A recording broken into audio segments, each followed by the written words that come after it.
on YouTube? It is Reaples back another video. In today's video, we have another Chelsea news video. There's not much Xavi Simons news today, which actually surprised me a little bit. I thought there'd be something reported on the advancements of the deal there, but there is actually a lot to get into. The Athletic and Simon Johnson posted an article today, so a lot of stuff around Chelsea in that article. So there's a lot to get into. So I say we just jump straight into it, beginning with Alejandro Garnacho. Ben Jacobs 11 hours ago said that Garnacho would welcome an approach from Chelsea, basically saying that he's just open to the move if we do come in for him. It wouldn't be something he blocks, something he tells Man United, no, I don't want to go there. He'd be open to moving here, which I think is to be expected, obviously. Top 4 Premier League side have Champions League football, just won 2 trophies, project looks bright. I don't think anyone's going to really reject us if we come in for them, unless it's the likes of like a Liverpool. But yeah, Garnacho would be welcome to joining us. And we do have a price tag of how much we'd be willing to spend on Alejandro Garnacho. Miguel Delaney says that Chelsea don't want to pay more than £30 million for Garnacho, which I think is the right way to approach it. I think his value is going to depreciate the more the window goes on. To be honest, I don't expect him to be all that expensive. I don't see many clubs really going in for Alejandro Garnacho. I know Man United were holding out for like 60 million at the beginning of the window, but I expect that to deteriorate, and Chelsea would go in for him and sign him for 30 million pounds. I think that's something I could back. I think that's something I'd get behind. Obviously, it's pretty much like the Delap deal. Obviously, I like Delap more as a player than I like Alejandro Garnacho, but I definitely welcome him for that price. Again, I'm not too fond of bringing him into the club, but I definitely wasn't fond of bringing him in for 40 to 50 million or even 60 million, which Man United were holding out for. But if you get him for 30, you can tell that's a backup option. 30 million is not too expensive. We're getting a lot of that in terms of outgoings. Had one today. We had a confirmation of Matas Mogu's price as well, which was 12.5 million pounds. So I think we made over 140 million pounds this summer. And then Club World Cup was another 80, so around 220 million made this summer. So definitely a lot of money to spend around, and I would definitely pay Garnacho 30 million pounds to get his signature across the line. I think that's a very fair price, especially for a backup, someone that's going to play backup left wing or backup right wing. So yeah, I would welcome the deal at that price, but anything more I'd be a little hesitant on. Obviously, if it's 35, I'm not really gonna care. That's not too substantial of a change, but if it's around 40, then obviously that's when I start to question if it's really a good deal or not. But apparently that's not planning on happening, because Man United are holding a firm line on their valuations, which basically means that they value Garnacho probably around 45 to 50 million, and they're going to hold firm on that. They're not going to budge if Chelsea bid 30, but I fully expect them to at the end of the day, because I do need to raise money to go in for other players. So yeah, I expect Garnacho to be around a 30 million pound player, to be honest. I do think he does become a Chelsea player at the end of the window. I do think it's a loan, though. I have a feeling that it is going to be a loan with an option to buy something around an option with, or an obligation of 30 million pounds. And then if we don't want to trigger that, then probably like a 5 million pound loan fee for him to go back to Manchester United. They just haven't really been good as a selling club, so I expect Chelsea to have their way with him, even though they are holding firm. But yeah, that's that on Alejandro Garnacho. Decent amount of news. Glad there's a price tag there that Chelsea are holding out for, because if it was anything too expensive, I definitely would have had problems with the deal. But I'm not really going to argue it if you're paying 30 million for a backup player that can contribute, because I do think Garnacho could definitely do that. But moving on to Hato. Fabrizio said that Hato is expected to be a new Chelsea player in the next days. Hato is convinced about this opportunity. We know the here we go was kind of expected sometime soon, and I predicted it would happen today. It hasn't happened as of yet, and it's around 4 p.m. here, so probably 10 p.m. in the UK. So maybe it doesn't happen today, maybe it happens tomorrow, but I do expect it to be relatively soon.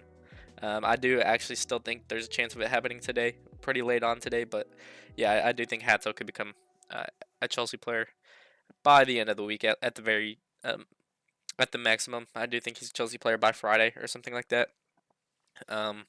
But I do think there's a here we go, maybe even tonight or maybe early on tomorrow.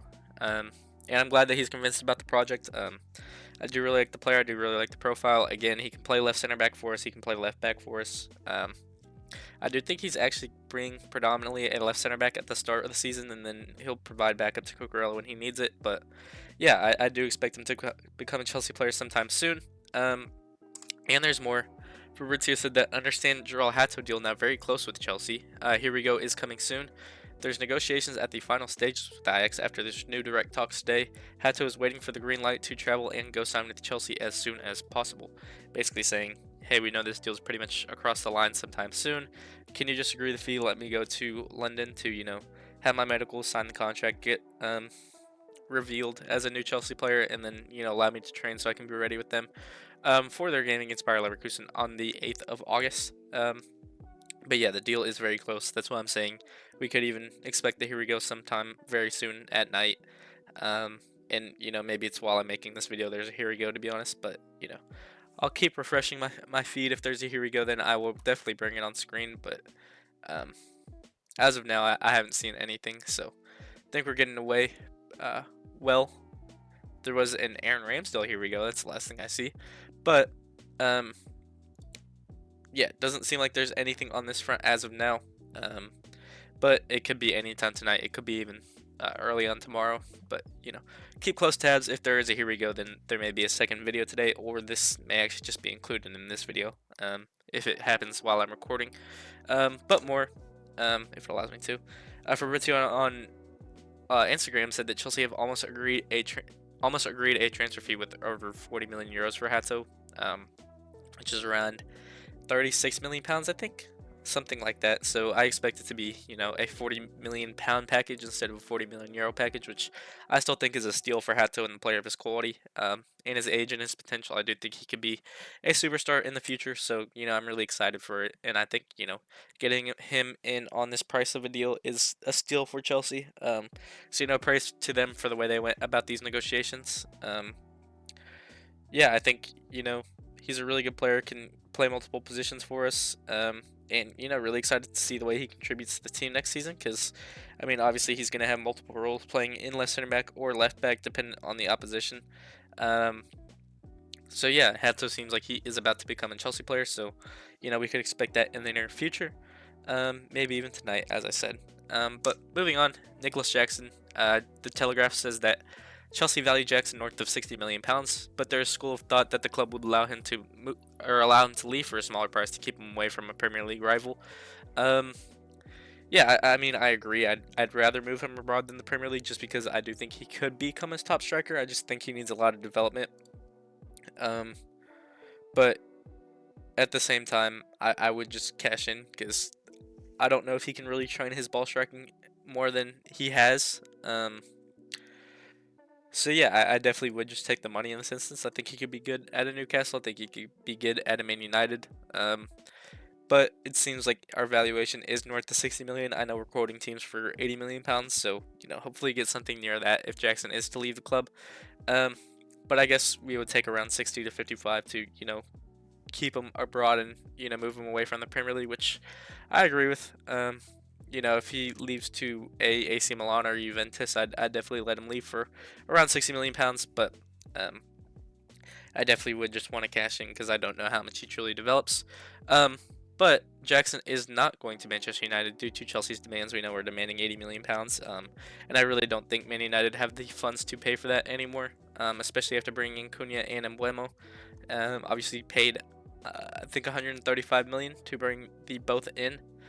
So they're not going to spend 215 million pounds to bring in 3 players. Obviously, they will be good players and start for them, because the Man United squad is not good at all. But I think they'd rather just spend that on quality in multiple positions rather than just one. But yeah, seems like Jackson is not heading to Manchester United. He could go to Newcastle. I think that's where he most likely ends up if he does leave the club this summer. Is Newcastle, just because they will have the money after Isak does leave. So yeah, we can, just watch this saga develop. Hasn't really been much, just, teams being linked, but, maybe there's some movement. But yeah, that is that on Nicholas Jackson. Moving on to Ishe Samuel-Smith.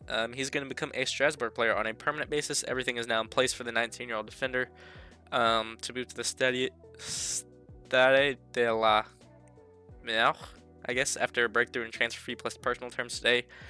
He will fly to France imminently to finalize the move. And more.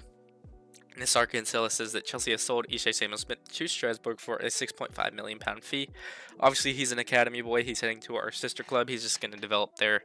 And, if he develops into a good player, I'm sure there's a buyback clause in there or something like that for Chelsea to bring him back to the club if he does develop at the rate that we expect him to. Um, yeah, good player. Can play left back, can play wing back, I guess, as well. We know Diego Moreira does that for them, but don't know what role he's going to play there. I don't know how much playing time he's going to get there, but, good player. Really, really good in the Chelsea youth ranks, so, maybe something materializes there with him in his career. But I do think sending him to Strasbourg is the best opportunity for him to grow as a player, because I do think he will get a lot of first team minutes there, especially in competitions like the Conference League, which he played in for Chelsea last year. But yeah, Chelsea get pure profit. We get, pretty much £7 million in per profit. And that is £19 million made on sales to Strasbourg if you count Omogu too for 12.5. So, you know, more outgoings. We expected this one. Apparently Ajax were inquiring about him, but I think that's the main reason why this deal with Karella Hato is advancing, because we said we're not giving you Isaac Samuel Smith. He's going to Strasbourg, so that takes that out of the equation. Ajax can stop holding out for him, and I think that allows the Hato deal to advance. But yeah, obviously headed to Strasbourg, our sister club. But I do expect him to, or expect us to bring him back if he develops at the rate that Chelsea want him to. But moving on to other left backs, Fabrizio with an exclusive said that Chelsea plan to offer Marco Karella a new deal as he is key part of the long-term project. We know starting left back, one of the best left backs in the Prem as well as the world. The Al Nassr links were never confirmed, and there's no talks as Chelsea see Cucurella as an important player. And then Fabrizio talks about Karella Hato's role here, which is the backup left back and also a key addition as a center back, which I was talking about earlier. I think Karella Hato is going to see a lot of playing time in both positions, but I do think he's great cover to Marco Cucurella if Cucurella does need a rest, because we know he played over 5,000 minutes last season, so he's definitely going to need to, relax his legs just a little bit, because we didn't have a single backup left back. Last season we had Ishe Samuel Smith, but I don't think Maresca fully trusted him to bring him into the fold. So yeah, it was just Cucurella, but now, as you can see, we do have Hato there. To, backup Cucurella if need be, but also, provide depth at the left center back position as well. But yeah, new contract to Cucurella, I completely agree. He's really, performed well. Been a really good player for our project. One of our most influential, I'd say. Just, yeah, a really, really good player at that. I'm really, really happy that we're bringing him in on a new deal. I don't know how big his wages are, but, hope we just extend his contract and he can see the rest of his, prime playing days at Chelsea. And then, obviously, we move him on if he's, stagnant at a level. But yeah, that is that on Marc Cucurella. Moving on to Raheem Sterling. Per Simon Johnson of The Athletic, this is where the article comes in.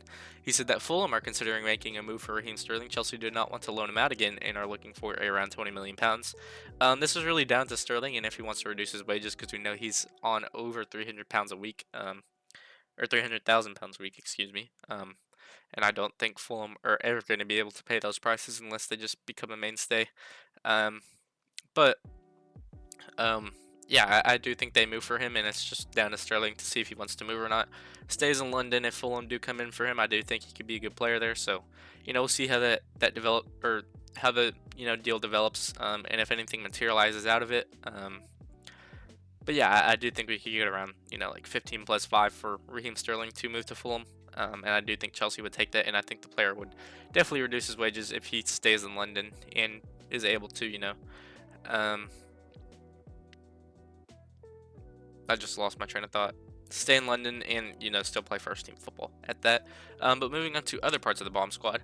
Chelsea have set the asking price for Armando Broja at £25 million, which I think is a lot. But at the same time, he's a young striker, and, he showed a lot of promise before that ACL injury. So, maybe some team takes a gamble on that.